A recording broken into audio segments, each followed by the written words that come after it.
और इस वक्त रूस और यूक्रेन के युद्ध से जुड़ी बड़ी खबर सबसे पहले आपको दे दें। रूस के राष्ट्रपति ज़ेलेंस्की ने दुनिया भर में रूस पर प्रतिबंध लगाने की मांग की है। ज़ेलेंस्की ने कहा है कि दुनिया भर के एयरपोर्ट्स और बंदरगाहों पर रूसी हवाई जहाजों और जलपोतों के लिए प्रतिबंध लगना चाहिए। दुनिया भर के बंदरगाहों पर रूस के लिए बैन हो जाना चाहिए। इससे पहले ईयू ने भी एयर स्पेस यूज करने के लिए मनाही कर दी है। 30 से ज्यादा एयरलाइंस को रशिया भी बैन कर चुका है। लेकिन इस बीच एक और कूटनीतिक वॉरफेयर अलग थलग करने की कोशिश। ज़ेलेंस्की ने कहा है कि फिलहाल बंदरगाहों और युद्धपोतों के लिए भी बंद कर देना चाहिए। रूसी जलपोतों पर भी बैन लगा देना चाहिए, ये पूरे विश्व से मांग की है ज़ेलेंस्की ने।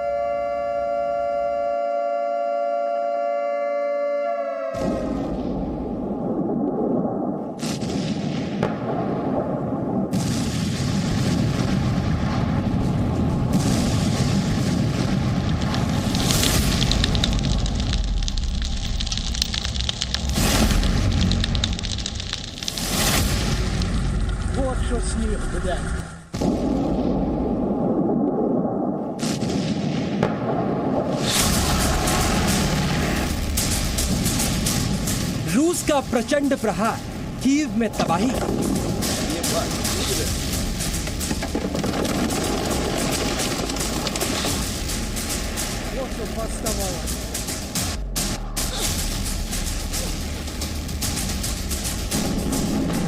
यूक्रेन में विनाश, तिरंगा बना आस।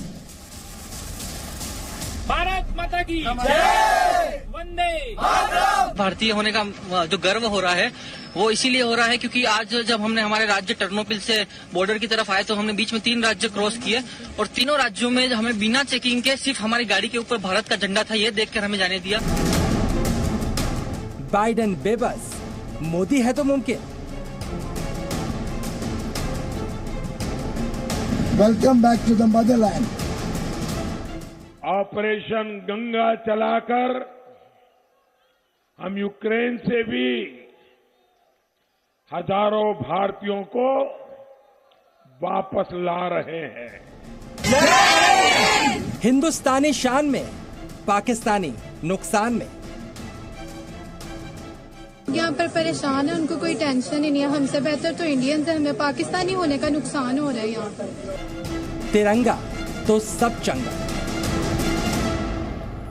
यूक्रेन में भीषण जंग छिड़ी हुई है। ऐसे में अपने नागरिकों को वहां से निकालना बहुत बड़ा चैलेंज है। अमेरिका जैसे सुपर पावर देशों ने अपने नागरिकों को यूक्रेन में अपने हाल पर छोड़ दिया है, लेकिन भारत सरकार ने इस चुनौती को स्वीकार करते हुए अपनी पूरी ताकत झोंक दी है। भारतीय छात्रों को निकालने के लिए मोदी सरकार के स्पेशल फोर्स यूक्रेन के पड़ोस में पहुंच गए हैं। देखिए यूक्रेन में तिरंगा ऑपरेशन गंगा।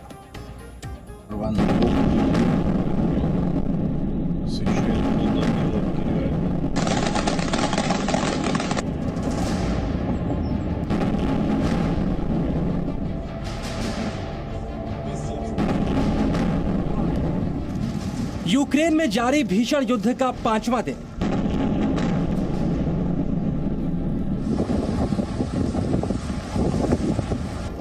कीव को चारों तरफ से घेरकर रूस की सेना भीषण हमले कर रही है। यूक्रेन के सैनिक पूरी ताकत के साथ रूस का जवाब दे रहे हैं। घमासान में दोनों पक्षों की तरफ से नुकसान के दावे हो रहे हैं। आसमान में काला धुआं, जमीन पर जले फूके सैन्य वाहन, लगातार हो रहे धमाके। तस्वीरें बता रही हैं कि तबाही कीव का मुकद्दर बन चुकी है। हालात कितने खराब होंगे इसकी कल्पना भी नहीं की जा सकती, क्योंकि रूस के राष्ट्रपति व्लादिमीर पुतिन ने तो परमाणु हथियारों को भी अलर्ट पर रखा है। ये खबर दुनिया के साथ साथ उन सभी लोगों को डराने वाली है जो कीव और यूक्रेन के दूसरे कोनों में मौजूद है। इस बीच यूक्रेन और रूस के बीच बेलारूस के बॉर्डर पर बातचीत भी शुरू हुई, लेकिन ये बातचीत कितनी असरदार होगी इस पर भी लोगों को संदेह है। फिलहाल रूस के बमों और हमले के डर से यूक्रेन में रुके लोग अंडरग्राउंड हैं, बंकरों में अपना वक्त गुजार रहे हैं। जबकि बहुत बड़ी आबादी में जल्दी से जल्दी कीव से निकलने की होड़ मची है। ट्रेनों से, बसों से, अपने वाहनों से जिसे जैसे मौका मिल रहा है यूक्रेन से निकल रहा है। बर्फ गिर रही है, तापमान माइनस तक पहुंच रहा है, लेकिन जिंदगी की तलाश में पलायन जारी है। यूक्रेन के लोगों के लिए अपना घर छोड़ना दर्दनाक है, लेकिन आसान है, क्योंकि रास्ते और मंजिलें दोनों उनके लिए जानी पहचानी हैं। लेकिन दुनिया के जिन मुल्कों के लोग यूक्रेन में फंसे हैं, उन्हें युद्ध के बीच से सही सलामत बाहर निकालना सबसे बड़ी चुनौती है। बड़े बड़े देश इस चुनौती के सामने सरेंडर कर चुके हैं, अपने देश के नागरिकों को उनके हाल पर छोड़ चुके हैं, लेकिन युद्धग्रस्त यूक्रेन में भी तिरंगे की शान बरकरार है। भारत माता की जय, वंदे मातरम। जहां पर तिरंगा है वहां पर सुरक्षा है, जहां पर तिरंगा है वहां पर भरोसा है, जहां पर तिरंगा है वहां पर सम्मान है, जहां पर तिरंगा है वहां पर गर्व है। ऑपरेशन गंगा के तहत यूक्रेन से भारतीयों को निकालकर जब 6वीं फ्लाइट दिल्ली पहुंची तो अगवानी करने खुद मोदी के मंत्री पहुंचे। विमान से उतरे छात्रों के चेहरे का सुकून बता रहा है देश में आकर वो कितने खुश हैं। Big thanks to our prime minister Shri Narendra Modi ji. वो हर वे से उन्होंने हमारी हेल्प करी। जो छोटी से छोटी चीज हो सकती थी, he didn't even left even a single stone unturned. A big thank to our government, मतलब जिन्होंने हमारे लिए बहुत कुछ करा, मतलब हमें फूड प्रोवाइड करा जो मोस्ट इम्पोर्टेंट हमारी नीड थी। थैंक यू कहना चाहेंगे कि हमें यहाँ से निकाल लिया, और ये भी उम्मीद करते हैं कि जो बच्चे वहाँ फंसे हुए हैं उन्हें भी वहाँ से जल्द निकाल लिया जाए। सर हम 3 दिन से फंसे हुए थे, लेकिन आज जब हम पहुँच चुके हैं तो वाकई में खुश है सर। आज हम आपको फिलहाल दुनिया के सबसे खतरनाक क्षेत्र बने यूक्रेन में तिरंगे की ताकत दिखाएंगे, एक भारतीय नागरिक होने का मतलब बताएंगे। लेकिन पहले देखिए कितना मुश्किल था यूक्रेन से अपने लोगों को बाहर निकालना, और भारत कैसे इस मुश्किल काम को अंजाम दे रहा है। जो युद्ध की पार्टियां हैं उनसे बोलना पड़ता है कि हम अपने नागरिकों को निकाल रहे हैं, तो उसके लिए गोलाबारी बंद कीजिए। चलिए वहां से निकल गए, उसके बाद जहां से उनको लेकर के फ्लाइट लेनी है, जो करना है उनसे कोऑपरेशन चाहिए होता है। उनके लिए वहां पर व्यवस्था करनी है कि वीजा की जरूरत नहीं पड़े, खाने पीने की व्यवस्था करनी है। यूक्रेन में लगभग 20,000 से ज्यादा भारतीय छात्र पढ़ते हैं। यूक्रेन और रूस में घमासान छिड़ा तो यूक्रेन में रह रहे भारतीयों और भारत में उनके परिजनों के अंदर भी एक डर बैठ गया। क्या होगा, कैसे होगा, वतन वापसी की राह कितनी मुश्किल है। यूक्रेन में हालात कठिन हैं, ये भारत भी समझता है, और इसीलिए खुद प्रधानमंत्री नरेंद्र मोदी ने कमान संभाल ली। योजना बनाई गई कैसे भारत के एक नागरिक को वापस लेकर आएंगे, और इसके बाद ऑपरेशन गंगा की शुरुआत की गई। ऑपरेशन गंगा चलाकर हम यूक्रेन से भी हजारों भारतीयों को वापस ला रहे हैं। हमारे जो बेटा बेटी अभी भी वहां है, उनको पूरी सुरक्षा के साथ अपने घर पहुंचाने के लिए सरकार दिन रात काम कर रही है। यूक्रेन के आसमान में अब विमान उड़ान नहीं भर सकते। ऐसे में सरकार ने फैसला किया कि यूक्रेन के पड़ोसी देशों के रास्ते भारतीयों को वापस देश लाया जाएगा। यूक्रेन से सटे पोलैंड, स्लोवाकिया, हंगरी और रोमानिया की सरकारों से बात की गई और भारत की मदद करने के लिए ये सारे देश फौरन तैयार हो गए। अब युद्ध क्षेत्र में फंसे भारतीय छात्रों को बॉर्डर तक लाना भी एक बहुत बड़ी परेशानी थी। कोशिशें शुरू की गई। प्रधानमंत्री नरेंद्र मोदी ने पहले रूस के राष्ट्रपति व्लादिमीर पुतिन से बातचीत की। भारतीयों की सुरक्षा का मुद्दा उठाया गया। पुतिन ने वादा किया कि भारतीयों की सुरक्षा के मामले में भी दोनों देश संपर्क में रहेंगे।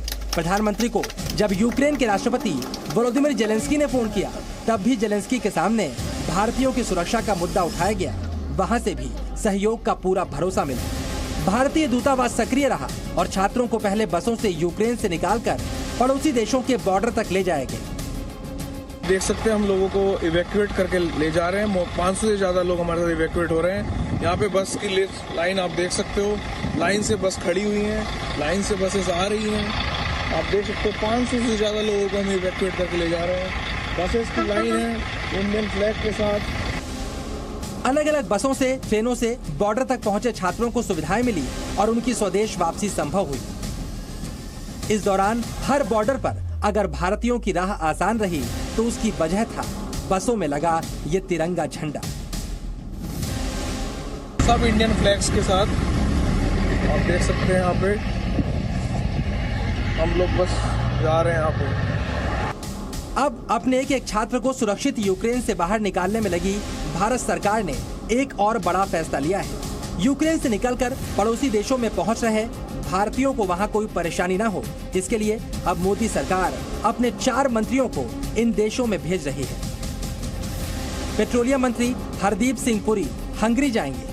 नागरिक उड्डयन मंत्री ज्योतिरादित्य सिंधिया रोमानिया और मोल्दोवा जाएंगे। केंद्रीय कानून मंत्री किरण रिजिजू स्लोवाकिया जाएंगे। वहीं नागरिक उड्डयन राज्य मंत्री जनरल वीके सिंह पोलैंड में भारतीयों की समस्या को दूर करेंगे। लोगों को पता चलना चाहिए जो निकलना चाहते हैं कि भारत सरकार उनके दरवाजे पर है। दूसरी चीज, हम उनको धैर्य और उनको चीजें सुगम बनाने के अंदर मदद कर सके। तीसरी चीज, सब चीजों की व्यवस्था कर सके। जब आप अपने मंत्री को वहां पर भेजते हैं तो दूसरे देश के अंदर भी बातचीत करने से कई चीजें हल हो जाती हैं जो आधिकारिक तौर पर शायद ना हल हो। खास बात यह है कि जनरल वीके सिंह को तो इससे पहले भी यमन और इराक में इस तरह के ऑपरेशंस का अनुभव है, जिसका फायदा यूक्रेन में फंसे भारतीयों को निकालने में यकीनन मिलेगा। 4 मंत्री में एक जनरल वीके सिंह हैं। उन्होंने तो काफी बार लिफ्ट कराई हैं और उनको काफी तजुर्बा है और जो भी ये निर्णय लिया अच्छा लिया है कि वो देशों में जाएंगे, वहां पर कोऑर्डिनेट करेंगे। और देखिए, जब सीनियर ऑफिसर होता है या सीनियर लीडर होता है तो कोऑर्डिनेशन मच बेटर होता है। मोदी सरकार के ये 4 मंत्री यूक्रेन के पड़ोस में मौजूद देशों की सरकारों से कोऑर्डिनेशन के लिए वहीं पर मौजूद रहेंगे ताकि भारतीयों को किसी भी तरह की परेशानी का सामना न करना पड़े। एक तरफ यूक्रेन में फंसे छात्र भारत पहुंचने लगे हैं, लेकिन दूसरी ओर अभी भी भारतीयों को युद्धग्रस्त यूक्रेन से निकालने का मिशन जारी है। और यूक्रेन में फंसे भारतीय छात्रों से लेकर भारत में मौजूद उनके परिजनों को भी पूरा भरोसा है तिरंगे की ताकत और भारत सरकार की मेहनत की वजह से सभी छात्र सुरक्षित भारत जरूर पहुंचेंगे। Bureau report, ji media. Presenting B News app available on Google Play and App Store. Download it now.